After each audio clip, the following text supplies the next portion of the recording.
신경신학과 뇌파신학 그리고 호로고스 세 번째 시간을 여러분들과 함께 갖도록 하겠습니다. 오늘은 과학과 종교에 대한 그런 프로그램을 통해서 신재식 교수와 장대익 교수 그리고 김윤생 교수가 함께 나눈 대담을 여러분들에게 소개를 하도록 하겠습니다. 오늘 여기서 대담에서 대답을 하는 입장에서 있는 신재식 교수를 여러분에게 먼저 소개를 합니다. 신 교수는 서울대 종교학과를 졸업하고 장로회 신학대학원, 미국 드루 대학교에서 신학을 공부하고 존 댐플트 재단의 과학과 종교교육 프로그램의 연구자로 또는 풀브라이트 초빙 교수를 지냈습니다. 저서로는 생태학과 기독교 신학의 미래, 근대 신학에 의해 신과 진화에 관한 101가지 질문과 또 진화론을 비롯한 과학과 종교의 관계 오래전부터 깊은 고민을 해온 교수이자 목사님이십니다. 신재식 교수가 종교인은 과학을 어떻게 보는지 물었던 장대익 교수의 질문에 답을 하기 시작합니다. 신 교수는 한때 과학을 신여로 봤던 종교는 지동설, 진화론, 정신분석학의 도전에 이어 최근에는 인지과학과 뇌과학의 성과에 답해야 하는 사항에 처했다고 설명하고 있습니다. 그는 이 네 번째 도전이야말로 그리스도에게 가장 핵심 개념인 신과 영혼을 건드리기 때문에 가장 큰 충격을 줄 것이라고 전망했습니다. 네 번째 도전은 뭐냐? 바로 인지과학과 뇌과학, 또 요새 말하고 있는 인공지능, 인공신경, 이런 다양한 4차원 사업의 혁명을 예로 들고 있는 것입니다. 그래서 지금부터 김윤성 선생과 장대익 선생이 질문한 그 질문에 답을 하는 그 내용을 조금 더 바꾸지 않고 그대로 여러분들에게 소개를 하도록 하겠습니다. 두 번 선생님의 편지를 참 잘 받았습니다.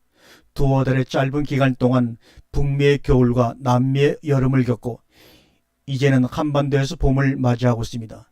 귀국 후에도 제 주변에는 남미의 여운이 잔잔하게 남아 있습니다. 눈을 감으면 빙하와 사막이 눈앞에 얼리고 탱고와 스페인어가 객가에 맴돕니다. 지금은 오트로스 아일렛이라는 음반을 듣고 있습니다. 부에노스 아일렛에 머물 때 숙소에 일하던 성악전공 학생이 추천한 음반이죠.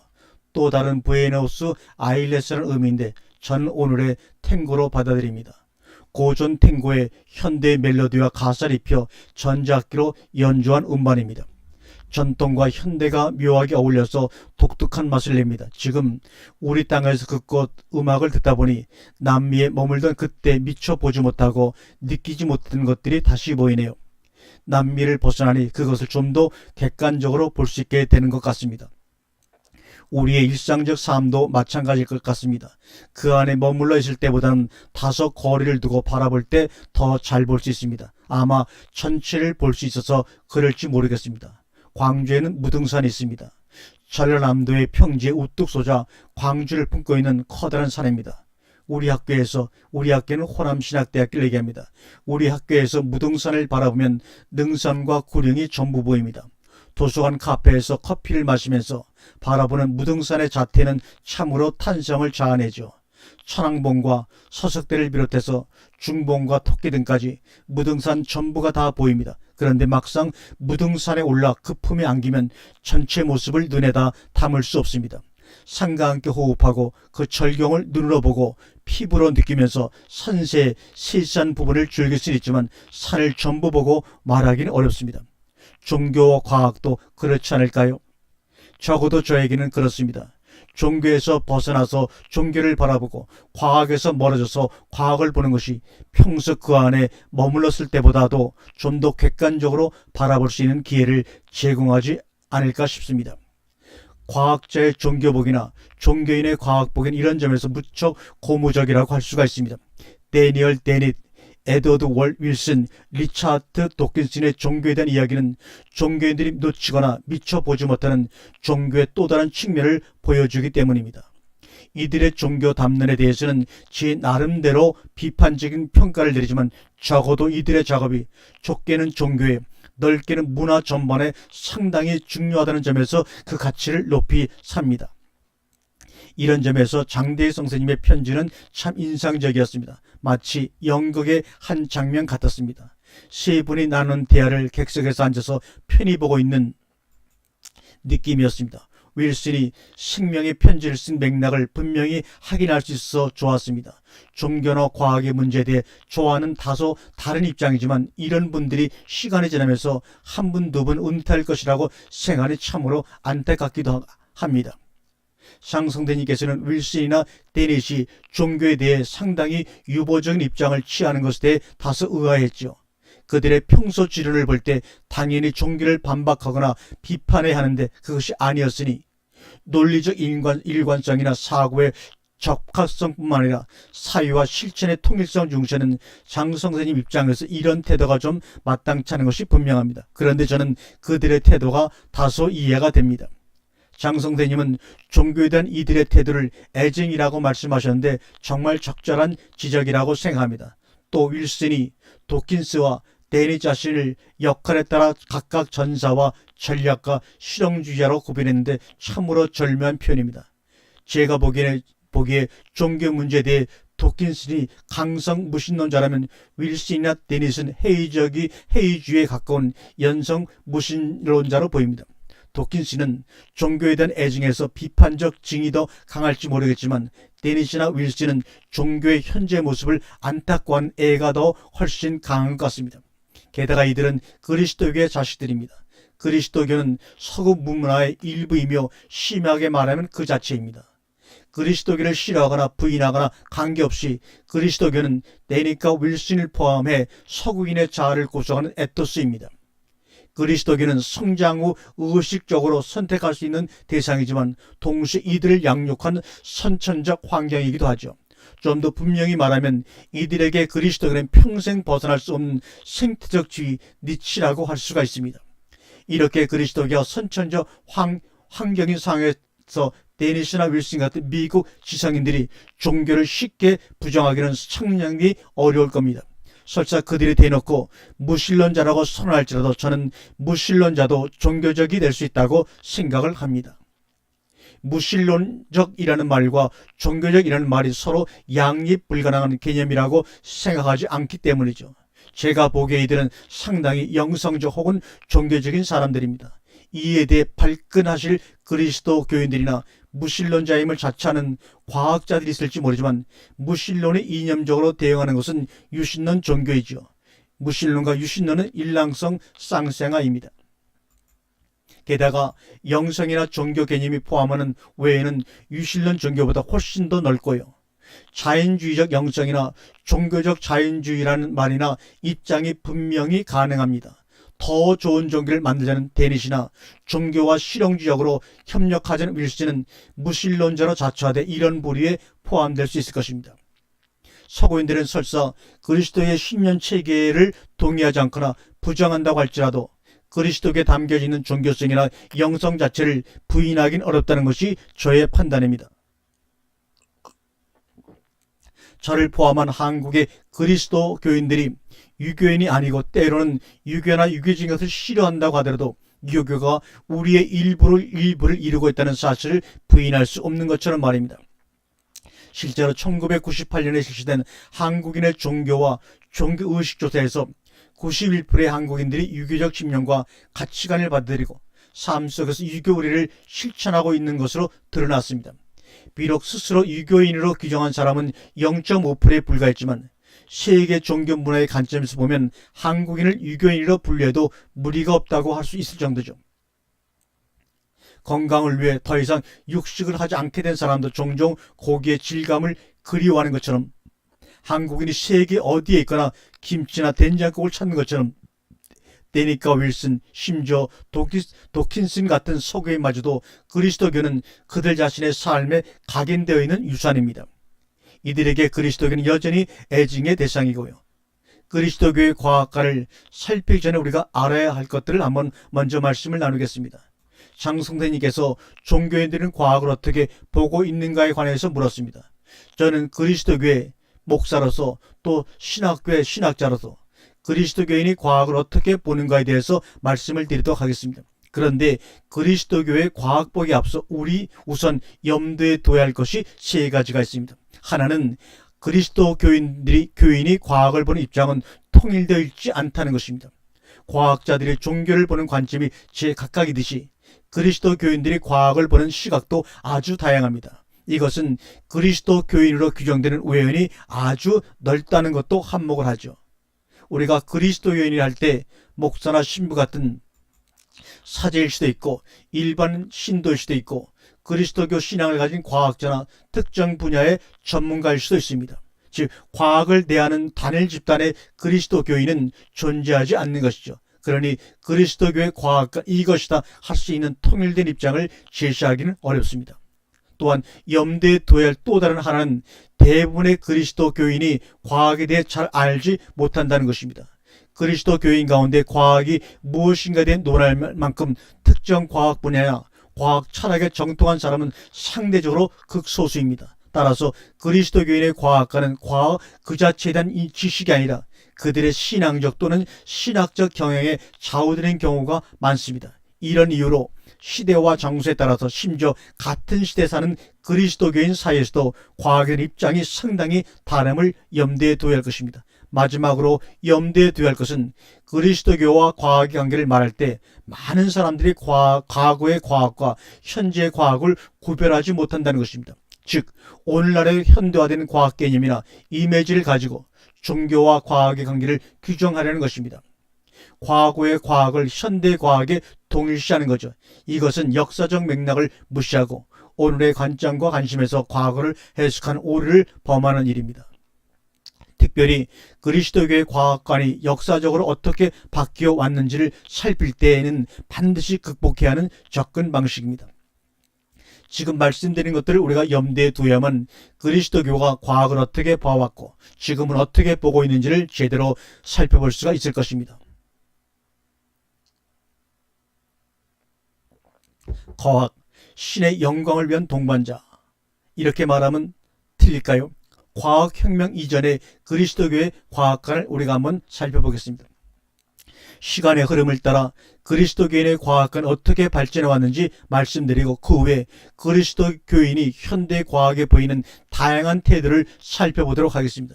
제가 역사적인 측면을 먼저 고려하는 것은 과학혁명이라는 사건이 그리스도교와 과학 둘 사이의 관계를 질적으로 변화시켰기 때문입니다.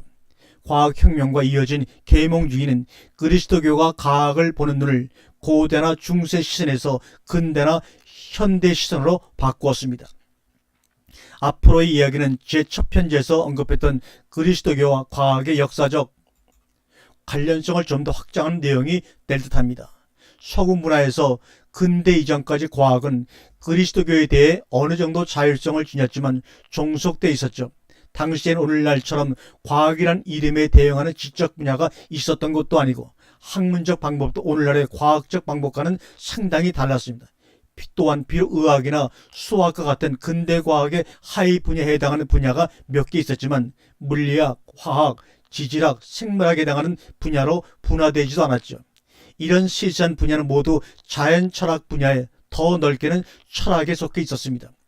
현대 물리학자들이 위대한 과학자라고 지칭하는 아이작 뉴턴 역시 자신을 자연 철학자라고 인식하고 있었고 그의 대표적인 프린키페 원제 역시 자연 철학의 수학적 원리라는 제목으로 쓰여진 것입니다. 그리스도교가 지배 종교였던 서구에서 자연 철학을 오랫동안 그리스도에게 진리를 보완하는 역할을 충실히 해왔습니다. 당시 그리스도교의 사제들과 신학자들 그리고 교인들에게 자연에 대한 탐구는 즉 오늘날의 과학자들이 하고 있는 작업은 상당히 중요한 일이었습니다. 자연에 대한 탐구가 신이 만든 세계를 이해하는 방식이었기 때문이죠. 그럼 먼저 테르툴리아누스의 그의 과학관에 대해서 우리가 한번 알아보겠습니다. 물론 그리스도교가 로마 제국의 국교가 되기 전에 초기 그리스도인 가운데 그리스도교와 다른 영역을 함께 섞으려는 시도를 반대한 사람도 있었습니다. 예를 들면 지금 소개하려고 하는 테르툴리아누스라는 신학자는 아테네가 에루살렘과 무슨 관계가 있는가?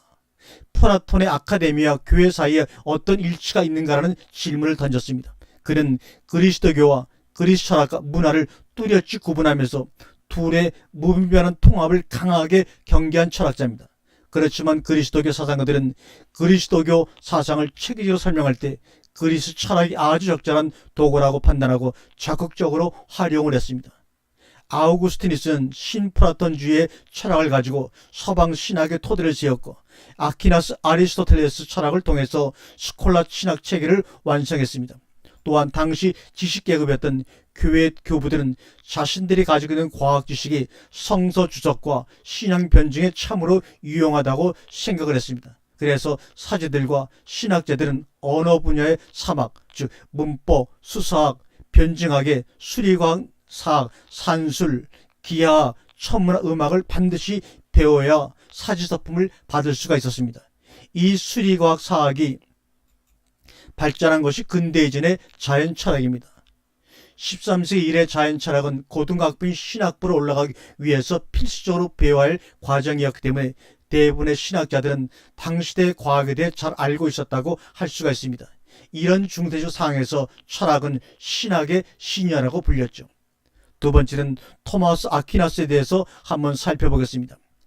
사족 같지만 이것은 정확한 표현은 아닙니다. 페트루스 다미아누스가 쓴 카톨릭 신학론의 한 대목에서 이 다미아누스는 1007년과 1072년까지 카톨릭의 추기경을 지낸 인물입니다. 그가 쓴 카톨릭 신학론의 한 대목에 이성은 신학의 신이라는 비슷한 구절이 나오며 토마스 아퀴나스도 철학적인 여러 학문을 거룩한 교리의 신이라고 표현한 적이 있었습니다. 마치 중추적인 학문이 다른 학문들 조수처럼 부르듯이 신학은 하위 학문 즉 철학과 기타 학문들을 활용한다는 의미입니다. 다미아누스나 아퀴나스 두 사람 모두 이성을 사용해서 신학자이고 신앙적인 내용을 논리적으로 이해하려는 것을 긍정하죠. 그렇지만 한계를 분명히 합니다. 철학이 신학의 상위 학문이 되고 신학이 철학으로부터 원리를 받는 일은 안 된다는 것입니다. 세속 학문의 주도권을 잡을 수 없다는 것이죠. 과학의 역할도 이와 크게 다르지 않았습니다. 예를 들면 아퀴나스 동시대 신학자인 상투스 모나베툴라는 신학에 대한 교양 과목들의 보준 역할에 대해 이런 식으로 말합니다. 모든 학문의 목적이나 열매는 결국 신앙을 굳건하게 하는 것, 그래서 신을 영광되게 하는 것이다. 즉 당시 자연을 통과하는 과학의 궁극적인 목적은 바로 신의 영광을 드러내는 것이라는 것을 말씀하고 있는 것입니다. 성서라는 책을 탐구하는 신학에게 자연이라는 책을 탐구하는 과학은 신뢰할 만한 동지이고 우군이었습니다. 신학이 학문의 여왕으로 간주되던 이 시기에 과학에 대한 그리스도의 시선은 과학혁명 이후에 비해 상당히 따뜻했다고 할 수가 있습니다. 아마 모든 것을 지닌 지배자의 여유라고도 할 수가 있을 것입니다. 과학, 과연 동지인가 적인가? 그러면 이제는 과학혁명 이후 그리스도 간의 그리스도교의 과학관 한번 알아보도록 하겠습니다. 과학혁명과 산업혁명, 계몽주의와 종교개혁을 거치면서 과학을 보는 그리스도교의 태도의 변화가 상당히 옵니다. 이 과정에서 과학은 그리스도교부터 독립을 선언하게 되죠.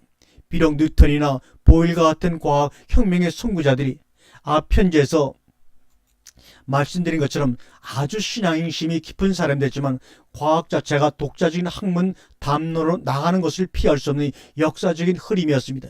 이 과정에서 새로 등장한 전문 과학자들과 기존의 지식의 담론에 지배자였던 아마추어 과학자인 사제들 사이에 지적 권위의 최종 담당자 자리를 놓고 치열하게 주도권 싸움을 벌이게 됩니다. 이렇게 과학혁명 아래 점증하는 새로운 과학 지식과 이와 갈등을 일으키는 기존의 신학 지식 사이에 긴장이 증가하게 됩니다. 자연과학이 보여주는 세계에 대한 새로운 설명들은 점진적으로 많은 사람들의 공감을 얻어내게 되었고 신앙은 오랫동안 군림해왔던 학문의 여왕이라는 자리에서 내려와 자연과학과의 관계를 다시 규정할 수밖에 없게 되었습니다. 이제 그리스도교는 새로운 과학 지식과 그리스도교의 정통적 가르침을 어떻게 관계 규정할 것인가 하는 과제를 떠안게 되죠. 그럼 이제는 코페르니쿠스의 우주관을 한번 살펴보면서 우리에게 주시는 깨달음을 얻도록 하겠습니다. 이때 그리스도교가 선택하시는 대안은 네 가지였습니다. 첫째는 새로운 과학 지식에 맞추어 정통적인 가르침 가운데 과학과 모순되거나 비합리적으로 보이면 모두 폐기하는 겁니다. 예수의 동정력 탄생 같은 신학적 교회를 문제시했던 19세기 말의 카톨릭 근대주의가 이 흐름의 대표라고 할 수가 있습니다.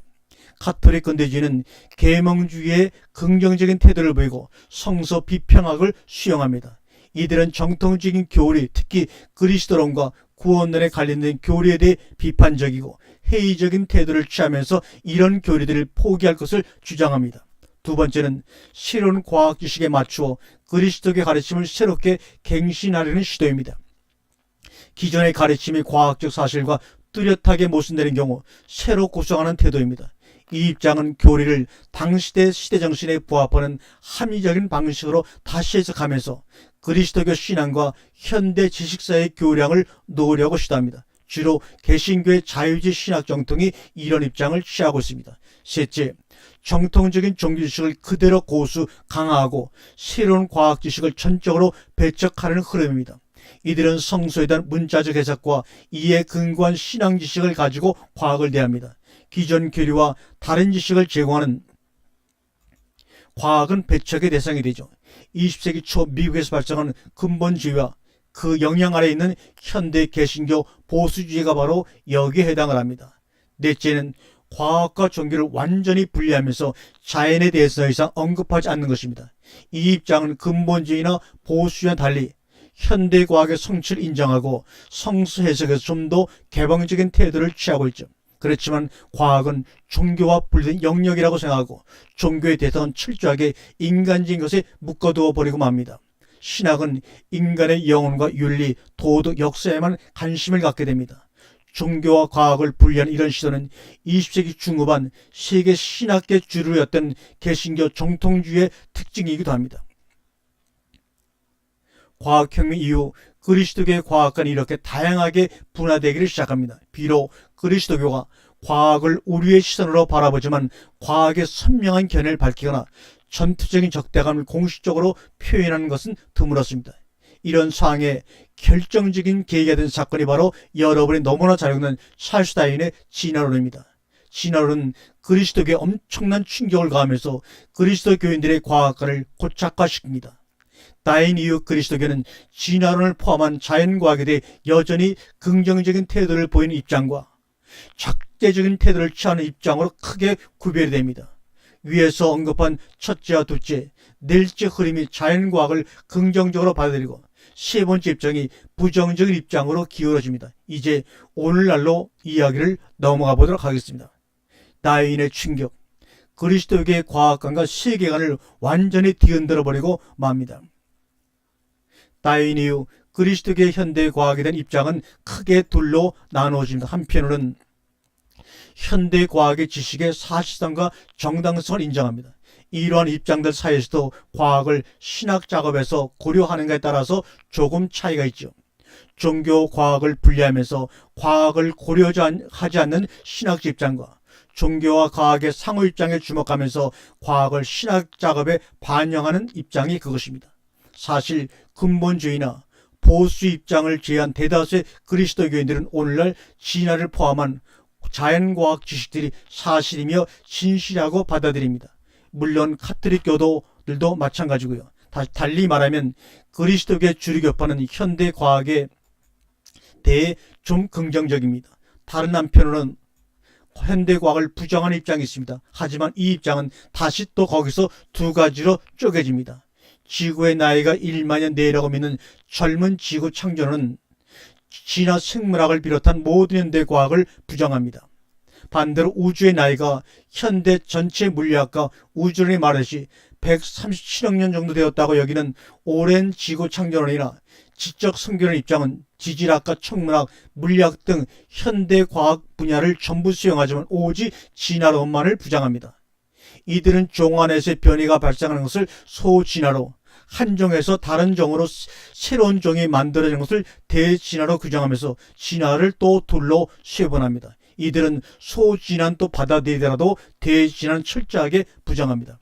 이렇게 현대 과학에 대한 부정과 긍정의 범위나 방식은 다르지만 보수주의 그리스도교의 과학과는 공통 요소를 가지고 있습니다. 하나는 과학적 사실로서 진화론에 대한 비판이며 다른 하나는 과학의 정의 자체에 대한 문제 제기입니다.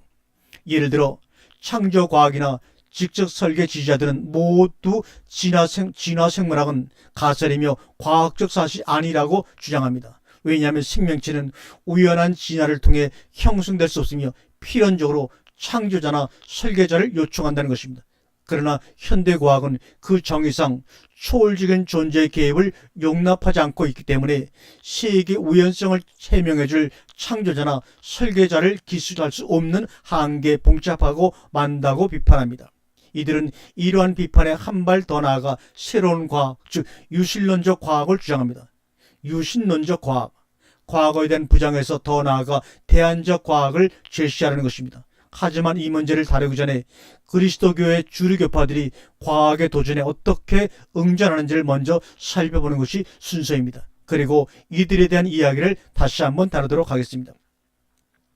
과학과 갱신을 위한 동반자, 그리스도교 주류의 과학관을 다시 한번 세밀하게 살펴보겠습니다. 사실 자연과학이 새로 보여주는 지식은 정통적 그리스도교 지식에 비추어 볼 때 충격과 도전이었습니다. 이런 도전은 과학혁명 이래 지속적으로 진행되었으며 상당수의 그리스도교의 가르침은 설득력이 없는 것으로 받아들여지면서 더 이상 중요한 역할을 하지 않게 됩니다. 예를 들면 지구가 우주의 중심이라는 천동설, 천국이나 기적에 대한 담론, 부활이나 동정이와 탕성의 가르침들 역시 도전을 받았죠. 이런 과정에서도 그리스도교는 끊임없이 자기 주장을 갱신하거나 재해석하는 과정을 거치게 되었습니다. 앞서 편지에서 말씀드린 것처럼 그리스도교는 다른 어떤 세계 종교보다도 자연계 즉 신이 만든 세계의 모든 현상을 합리적으로 설명하려고 노력했습니다.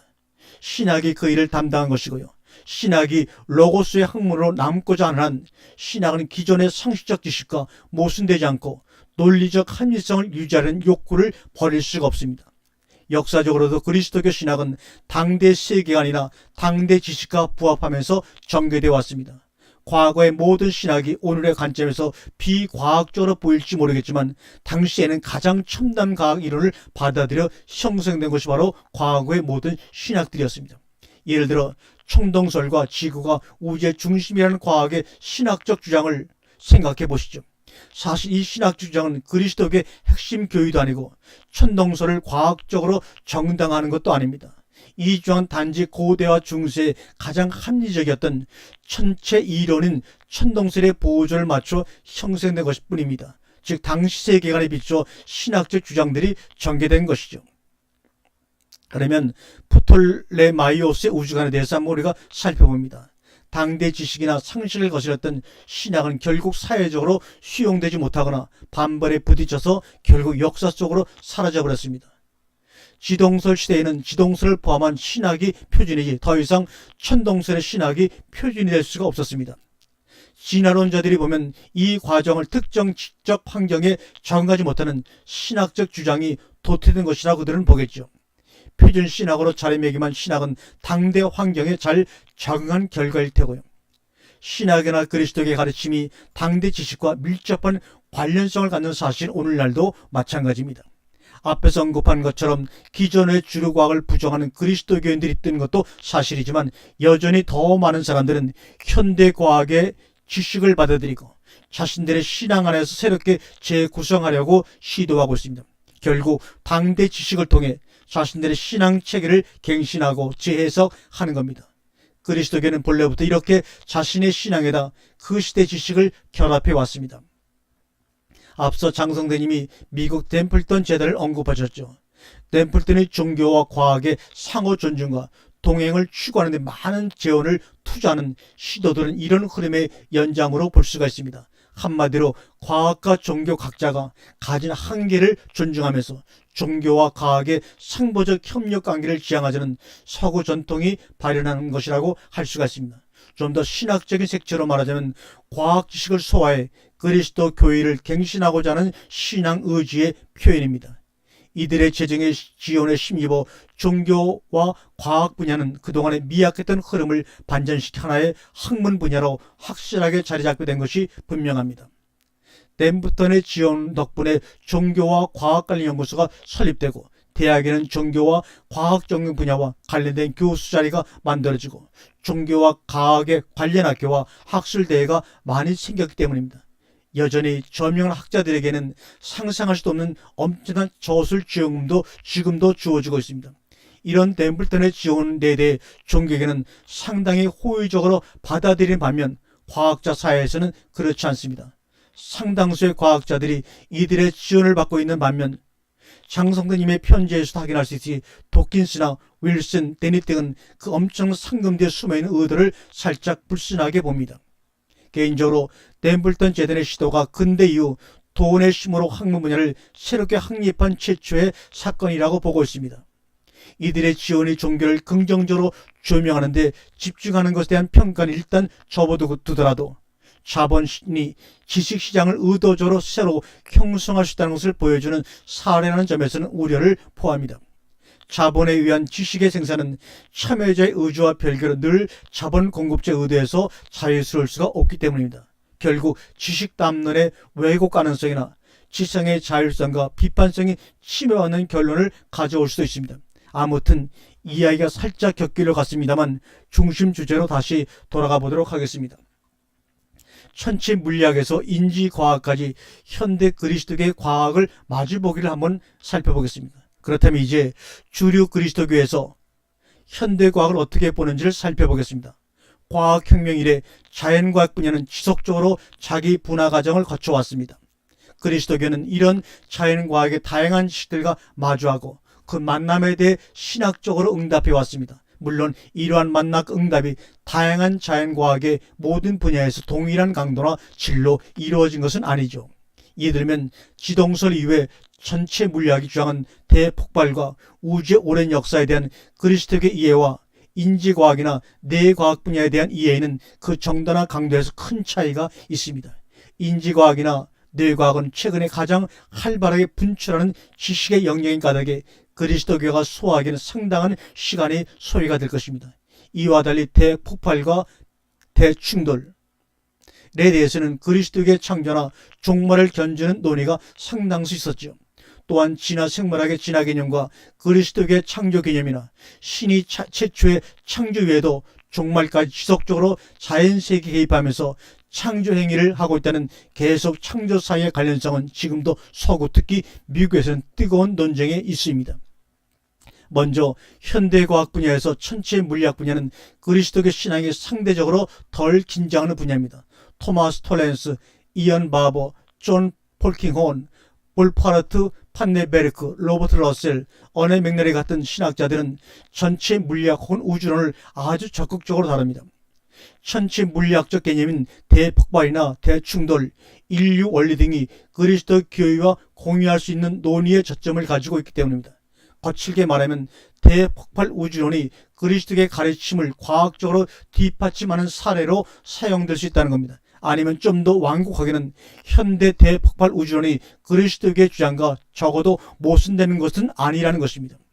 정도의 차이는 있지만 일부 신학자들이나 그리스도교 과학자들은 대폭발과 대충돌이 그리스도 교회에 있는 창조와 종말에 공명한다고 생각합니다.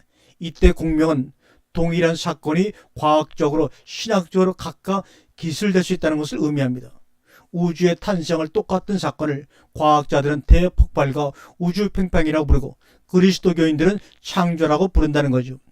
대충돌과 종말도 마찬가지로 동일한 사건을 과학과 그리스도교가 부르는 다른 이름이라는 거지요. 현대 과학 지식을 그리스도교 신학을 정당화하는 데 사용한 좀 더 분명한 사례가 인류 원리일 것입니다. 원래 인류 원리는 영국 케임브리지 대학 교수이자 이론 물리학자인 존 베로와 미국 수리 물리학자 프랭크 티플러가 처음 사용한 데서 알 수 있듯이 철저하게 과학적인 개념입니다. 인류 원리는 오늘날과 같은 탄소를 기반으로 한 생명체가 탄생하기 위해서는 대폭발 직후 초기 우주 상태가 지극히 예외적이며 도저히 일반적인 확률로서는 나올 수 없는 그런 상태로 치밀하게 미세하게 조율된 상태처럼 보인다는 것을 설명하기 위해 도입된 개념입니다. 즉 인류 원리를 처음 사용하는 사람들은 이 개념을 의도나 목적 또는 신적 존재라는 것을 기술하기 위해 사용한 것은 아닙니다. WAMP가 찍은 우주 배경 복사 사진을 우리가 한번 보면 좋을 텐데요. 윌키스는 우주 배경 복사 비등방성 탐사 위성이 찍은 우주의 태초 모습을 우리에게 보여준 적이 있습니다. 이 사진 등을 바탕으로 우주가 대폭발을 통해 탄생했으며 그 나이가 137억 년 정도 되는 것이 거의 정확하게 증명되었다고 그들은 얘기합니다. 과학과 신학에 대한 일부 그리스도교 신학자나 과학자는 이 개념을 종교적 목적을 위해 전용합니다. 이런 물리학 안에서 인류 원리는 약한 인류 원리, 강한 인류 원리 등 몇 가지 변형을 가지고 있습니다. 그런데 그리스도교의 인류 원리 전용 방법은 적극적 또는 소극적 이용으로 나눌 수가 있습니다. 예를 들어 초기 우주 상태가 현생 인류를 탄생시키게끔 고도로 정교하게 조율된 것처럼 보이는 것은 우주를 탄생시키고 그 과정에 개입된 초월적 존재를 개연적으로 암시한다고 말할 때 다소 소극적으로 인류 원리로 사용한 것입니다. 이와 달리 초기 우주 상태가 바로 그리스도교적 창조주 신이 활동한 결과이고 이것은 그 신의 존재를 증명하는 증거가 된다고 주장할 때 적극적으로 인류 원리를 사용한 것입니다. 이렇게 현대 우주론의 대폭발 이론과 인류 원리가 그리스도교 신학에 상당히 신화적으로 이용될 수 있는 가능성을 담고 있는 반면 다인주의 진화론에서 그리스도교인들은 극단적인 다른 반응을 또 보이고 있습니다. 다인의 종의 기원에 대해 일부 그리스도교인들은 다인의 논증을 공개적으로 거부한 반면 다른 사람들은 다윗의 논증을 거의 아무런 어려움 없이 수용했으며 또 다른 일부는 어떤 태도를 취할지 확신하지 못했습니다. 아무튼 진화론에 대한 그리스도교의 반응은 무신론 계시롭도 진화는 신이 창조할 때 사용하는 방식까지 극단적인 차이를 보이고 있습니다. 진화론을 거부하는 창조 과학부부터 진화론을 적극 수용하는 진화론 유신론까지 그리스도교 안에서 진화 생물학에 대한 반응에는 상당한 차이가 있습니다. 아무래도 창조 진화의 문제가 그리스도교에서 아주 논쟁적인 주제이기 때문에 진화 생물학 관련해서는 다음 편지에 좀 더 우리가 언급을 해야 할 것 같습니다. 진화 생물학과 신학 관계에 대해 고찬 이들로서는 아서 피코, 유리겐 몰트만, 존 올트, 고든 카우프만, 데이비드 트레이시, 셀리 맥페이그, 필립 헤프너, 데드 피터스 등 대부분의 현대 신학자와 홈즈 로스턴, 하우드 반틸, 케네스 밀러, 프란시스 아일라, 플랜스 콜린스, 마르티네스 퀼렛 등 과학자들 우선으로 언급할 수가 있습니다. 이 시간 마지막으로 꼭 짚고 넘어갈 분야가 바로 인지과학과 뇌과학입니다. 인지과학이나 뇌과학에 대해 그리스도교는 아직까지 본격적으로 논의를 시작하지 않고 있습니다. 어쩌면 늦은 감이 너무나 있습니다. 인공지능이나 인공신경, 나노 분야냐 4차원의 과학혁명을 통해서 우리에게 본격적으로 우리의 내부로 들어오는 컴퓨터 학문 같은 것에 대해서 우리는 이미 논의가 시작되고 끝났어야 합니다. 이 두 분야가 자연과학 분야에서도 최근에 집중적으로 논의되는 분야에서 아직까지 그리스도의 본격적인 대응이 없습니다. 그러나 이 분야들에서 진행되고 있는 연구는 인간의 종교 경험, 영혼의 존재, 마음의 작동 등과 관련한 것들이기 때문에 이제는 어떤 과학 지식보다도 더 큰, 더 많은 충격을 그리스도의 정통적 가르침에 줄 것이라고 이미 예언하고 확신합니다. 인지과학 관련해서 이 분야에 관심을 갖는 기존 학자들은 낸시 머피, 조지 앨리스, 와렌 브라운 등을 언급할 수가 있습니다. 비록 최근에 신경신학이라는 이름으로 책도 나왔지만 아직은 한참 더 가야 할 것으로 보입니다. 지동설이 그리스도교가 마주친 제1의 파도였다면 진화론은 제2의 파도이며 정신분석학이 제3의 파도라면 인지과학과 뇌과학과 인공지능과 인공신경 등은 이제 그리스도교가 마주치는 제4의 파도가 될 것입니다. 지동설이 인간이 사는 지구를 우주의 중심에서 끌어내리고 진화론이 생명세계 정점으로서 인간의 일상에 의문을 제기하고 정신분석학이 무의식을 통해 인간의 정식, 의식을 다소 일축시킨 것이 사실입니다. 아마도 마지막 이 네 번째 파도가 가장 큰 인류에게 파장을 가져올 것입니다. 제4의 파도는 인간의 하나님 존재나 종교 경험과 구조를 자연주의적 방식으로 설명하면서 그리스도교의 가장 핵심적인 부분인 하나님과 영혼을 건드리기 때문이죠. 상당수 신학자가 이 분야의 작업을 주목하고 있지만 아직까지 과학에 대한 그리스도교의 관련 논의에서 중심의 이상을 차지하고 있지 못합니다. 너무나 안타까운 사실입니다.